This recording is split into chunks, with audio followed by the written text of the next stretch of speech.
Troisième et dernière partie de l'Africa Newsroom. Le plateau est toujours au complet avec nos invités Nabé Karamo, Oumarba et de notre éditorialiste Djemal Taleb. L'actualité économique à présent, depuis 2011, tous les indicateurs économiques sont au rouge en Égypte. Un chiffre résume l'urgence de la situation. Le taux d'inflation qui a fait un bond spectaculaire, passant de 13% en septembre 2016 à 31,5% en avril 2017. Marcel Faba-Marouna. 31,5%, c'est le taux d'inflation qu'a atteint l'Égypte au mois d'avril 2017, battant un record de 30 ans. Un rythme annuel qui a débuté depuis novembre 2016, alors que la Banque centrale égyptienne a laissé flotter la monnaie. Conséquence, la livre s'est effondrée et les prix ont augmenté. Et à l'approche du Ramadan, période durant laquelle les Égyptiens consomment un tiers des produits alimentaires en plus et doublent leurs dépenses, la note risque d'être salée. Les affaires sont devenues plus lentes, car certains prix ont augmenté de 100%, d'autres de 70%. Pas parce que les gens ont un budget fixe pour acheter du poisson ou de la viande, mais parce que les choses deviennent plus chères. Ils doivent maintenant acheter moins. Au lieu d'acheter 5, ils achètent 3 kilos ou 2. C'est ce que tout le monde fait maintenant. Cela signifie que je vends moins. Au lieu de vendre 100 kilos, maintenant je vends 70 ou 60 kilos. Face à cette situation, les autorités égyptiennes tentent de trouver des solutions palliatives, des options qui grèvent les dépenses publiques. À titre d'exemple, la subvention des prix pèse un tiers du budget de l'État, même si cette solution a permis d'éviter une explosion sociale. Il existe de nombreuses classes sociales dont le niveau de vie a empiré et je ne sais pas comment elles arrivent à faire face. Il y avait des produits adaptés aux personnes pauvres, comme les haricots et les lentilles. Maintenant, tous les produits sont coûteux. Si une famille pauvre veut faire un repas, elle ne dépense pas moins de 100 livres. Le gouvernement égyptien s'est lancé dans une série de réformes structurelles en échange d'un prêt de 12 milliards de dollars du Fonds monétaire international. Mais les experts de l'institution de Bretton Woods commencent à s'inquiéter de cette inflation galopante et demandent une réaction conséquente du gouvernement égyptien. Alors Djemal, on l'a dit, tous les indicateurs sont au rouge. Où va cette économie égyptienne ? Je ne sais pas. D'abord, ce que je peux constater, c'est que depuis 2011, il n'y a aucun doute que c'est un échec. Moi qui ne suis pas totalement défavorable au président Al-Sisi, je comprends que ça choque certains, mais je m'en excuse, mais c'est comme ça. C'est un échec. Si vous prenez le pouvoir pour donner aux Égyptiens paix, stabilité, amélioration des conditions économiques, force est de constater qu'il n'a pas réussi. Il y a des facteurs qui ne dépendent pas de lui. Ce sont la situation de la région, l'endettement important du premier partenaire économique financier que l'Arabie Saoudite, la guerre au Yémen, la situation instable en Syrie, des relations tendues et difficiles avec Israël, qui est un client assez important du gaz égyptien, la chute de ces dernières années, en tout cas, même s'il se stabilise aujourd'hui, des prix de gaz. Et puis la situation sécuritaire, donc le terrorisme. Tous ces facteurs-là peuvent expliquer, peuvent lui donner sans aucun doute une mansuétude. Mais ça ne suffit pas, ça ne peut pas tout justifier. Et de toute façon, l'Égyptien attend mieux que ça. Alors, on apporte les solutions qu'on peut, mais c'est une vieille recette. Quand la situation est difficile et que les prix augmentent, on subventionne avec de l'emprunt, avec la planche à billets, et donc ça donne une inflation à 31%. C'est malheureusement la situation que vit l'Égypte aujourd'hui. Je pense, hélas, que la situation ne va pas se stabiliser tant que l'Arabie Saoudite ne se sera pas stabilisée, tant que la situation sécuritaire ne sera pas améliorée, et tant que le contexte régional n'aura pas été en meilleur état. Ce qui malheureusement n'est pas la situation que nous vivons aujourd'hui. Et quand nous regardons l'environnement sociopolitique que vit l'Égypte elle-même, mais aussi géopolitique que vit la région, hélas, on se dit que ça n'est pas malheureusement de nature à s'améliorer. Mais enfin, je fais partie de ceux qui pensent que si vous voulez qu'une situation économique s'améliore et que l'économie d'un pays s'améliore, donnez-lui les moyens de produire, de consommer et de créer de la valeur ajoutée. Ça, l'Égypte est capable de le faire. Elle ne le fait pas et c'est malheureusement une tache noire et un échec réel du président Maréchal Al-Sisi. Alors, Monsieur Ba, pour l'heure actuelle, on a un taux d'inflation record, 31,5%, un taux qui fait suite à la décision des autorités de laisser flotter la monnaie sous recommandation du Fonds monétaire international. Est-ce que finalement, le pays aurait dû accepter des conditions qui lui ont été imposées au vu de l'impact sur la balance commerciale? Je pense que sous ce registre-là, je vais regagner de manière pertinente et positive l'analyse faite par Jamal, qui est très exhaustive de mon point de vue. Il a fait un tableau de bord macroéconomique assez pertinent, géoéconomique et géopolitique. De mon point de vue, au-delà de cela, il faut considérer également que, je l'avais dit ici, lorsque on analysait un peu la situation, la décision de la Banque centrale égyptienne a laissé flotter sa monnaie. Lorsqu'on interrogeait comment dirais-je, j'avais interrogé un peu les réserves de la Banque centrale, je me suis rendu compte qu'elles étaient très, très faibles. Et que si vous avez des réserves très faibles et que vous laissez votre taux de fluctuation monétaire, comment dirais-je, osciller, vous tombez dans ce qu'on appelle la dynamique des oscillations négatives. Parce que les externalités seront négatives et à coup sûr, votre économie sera plombée par la pression extérieure de la mondialisation et de la globalisation. À partir de ce moment-là, puisque vous dépendez de façon pertinente du tourisme, entre autres, pour financer une partie de votre économie, le péril terroriste sape ce deuxième levier.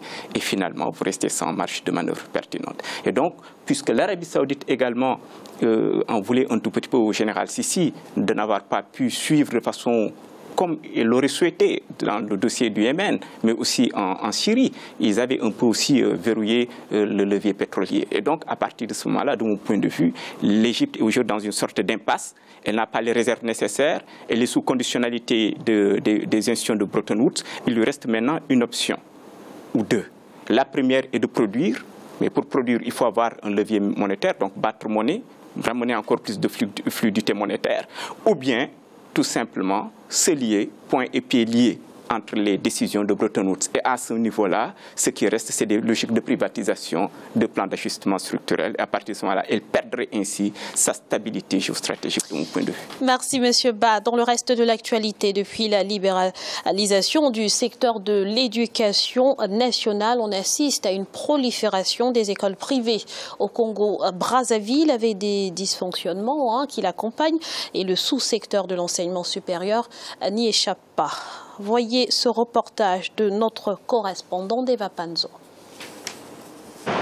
La République du Congo compte plus d'une trentaine d'établissements privés d'enseignement supérieur. Ceux-ci complètent les capacités d'accueil limitées de l'unique université publique que compte le pays, l'université Marien Ngouabi. Le privé doit constituer un peu comme l'alternative, vient en complémentarité de ce qui se fait au niveau du public. La preuve, c'est que dans ces établissements privés, ceux qui professent là-bas, ce sont pour la plupart des cadres du secteur public. Avec les 11 établissements que compte l'université Marien Ngouabi, le secteur privé détient un rôle important dans la formation des cadres. Mais plusieurs experts du domaine de l'enseignement pensent que ces établissements privés limitent la notoriété de l'université Marien Ngouabi. On voit naître par-ci, par-là des universités privées. Et à mon avis, cette façon de laisser naître les universités privées contribue à détruire l'université Marien Ngouabi. À mon avis, elle vient pour diminuer l'université parce que ces universités déjà regorgent les étudiants qui n'ont pas le niveau, les étudiants qui craignent de redoubler à l'université Marien Ngouabi. Afin d'accorder plus de crédibilité aux diplômes qui sont délivrés au sein des établissements privés d'enseignement supérieur, des enseignants ont proposé la mise en place d'un organe de régulation. Il faut, au niveau de l'enseignement, un système de régulation comme ça existe au niveau des télécommunications, au niveau même des marchés d'État. Il faut un organe de régulation indépendant et des ministères et des promoteurs. Certains établissements privés proposent aux étudiants des conditions d'études de haut standing pouvant limiter un éventuel exode à l'étranger. On y trouve une affluence féminine, soit 52% selon les estimations des observateurs. Monsieur Karamo, que traduit selon vous cette prolifération des établissements privés en République du Congo? Je pense que cette prolifération des établissements privés en République du Congo va amener la République du Congo vers quoi? Vers des cadres qui ne seront pas bien formés. Parce que de la façon dont on voit les écoles exploser tout, qu'est-ce qui va se passer? C'est que n'importe qui pourra ouvrir n'importe quelle école privée et donc tous les élèves qui étudieront dans ces écoles-là sortiront avec des formations plus ou moins ratées. Ce problème-là, il n'est pas propre qu'au Congo. C'est le même problème que la Guinée avait connu récemment aussi. Parce qu'il n'y avait pas assez de place dans les universités et tout. Et donc, qu'est-ce qui avait été fait? Il y a eu des universités privées qui ont été créées et tout. Et finalement, la qualité de l'enseignement a baissé avec ça. Et aujourd'hui, heureusement que le gouvernement a pris conscience de ça. Ils sont en train de mettre en place justement une autorité de régulation pour ces écoles privées. Je pense que c'est le même problème que pour le Congo aussi. Tout. Il faut que le gouvernement agisse pour faire en sorte que des écoles qui ne sont pas dignes de l'enseignement supérieur n'ouvrent pas. Il faut vraiment que les licences soient attribuées sur des critères qualitatifs. Puisque après, tout, c'est le Congo qui perdra. Il y a des cadres qui vont sortir donc, de ces universités tout, et qui seront sur le marché de l'emploi. Soit s'ils sont employés, ils serviront à rien, ils se feront licencier très rapidement. Soit s'ils n'ont pas d'emploi, et donc ils continueront à errer dans la rue et tout. Voilà. Donc je pense que c'est le bon moment aujourd'hui que le gouvernement congolais prennent ça en main et qu'ils mettent en place une autorité de régulation de ces universités. Alors, Djemal, sur la cinquantaine d'établissements privés implantés au Congo, seuls 2 ont des agréments définitifs. Or, ces agréments sont indispensables pour que les diplômes soient reconnus. Qu'est-ce que ça veut dire? Ça veut dire que ceux qui sont issus des autres écoles ont finalement un diplôme qui n'a aucune valeur? Mais ça veut dire que l'État a un problème. C'est le premier commentaire qui me revient. L'éducation est une tache noire, souvent sur le continent africain. Beaucoup plus dans la partie subsaharienne que le reste, mais de façon générale, c'est une tache noire. L'une des personnalités africaines, un ancien ministre ivoirien, pour ne pas le citer, Tidjani Thiam, quand on lui pose la question que ce qui se passerait pour que l'Afrique aille mieux, il répond 3 choses. L'école, l'école, l'école. Et je pense que de ce point de vue-là, qu'il a parfaitement raison. Qu'au Congo ou ailleurs, il y a un enseignement privé d'excellence ou pas d'excellence, ça me paraît être une chose tout à fait normale et je suis partie de ceux qui sont favorables à un enseignement privé, à condition qu'il soit sous contrat avec l'État, que les programmes soient nationaux, que le corps professoral soit homogène et qu'une autorité de régulation, donc le ministère de l'Éducation nationale, joue le rôle nécessaire pour que ceux qui ne sont pas autorisés ne travaillent pas, ceux qui ne suivent pas le cahier des charges ne sont pas capables de le faire. Et puis, plus important que tout ça, que le pôle public, lui, soit un pôle d'excellence, qu'il soit capable de créer un pôle d'excellence et que le pôle privé soit tiré ou tire lui-même par des pôles d'excellence ceux qui ne le sont pas. C'est un ensemble, l'éducation dans un pays, et donc si vous ne prenez pas au sérieux et que vous compreniez, monsieur a raison, que les générations futures, vous les faites à partir de là. Et que si vous ne sont pas faites d'abord entièrement faites et bien faites, vous ne préparez pas l'avenir d'un pays, cela va de soi. Monsieur Ba, un mot sur cette prolifération des établissements privés en République du Congo?